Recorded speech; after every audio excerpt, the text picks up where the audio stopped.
The number of Americans who have mistakes on their credit reports is staggering. A 60 Minutes report exposed that most people cannot even correct the problems. CBS 2's Christine Sloan follows up.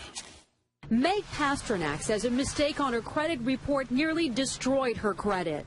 We had to present so much documentation to say this wasn't ours, and then we still had to pay something to get rid of it. Pasternak says it took months to resolve the problem. You feel kind of helpless because they got you under the gun if you need to get a new car or a house or for anything. Pasternak is not alone in her frustration. A new government study finds up to 40 million Americans have mistakes on their credit reports. But an investigation by Steve Croft on 60 Minutes finds most people get nowhere trying to correct an error. Ohio's Attorney General tells Croft that is a clear violation of a federal law. The federal law says that if you believe that there is a mistake, you can go to them and they have an obligation to do a reasonable investigation.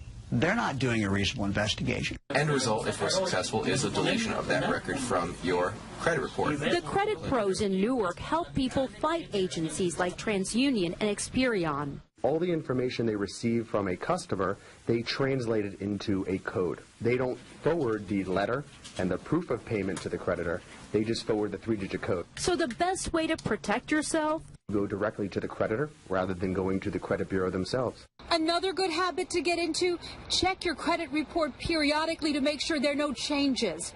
In Clark, New Jersey, Christine Sloan, CBS 2 News. And like 60 Minutes, we were unable to get an actual person at the 3 credit reporting agencies.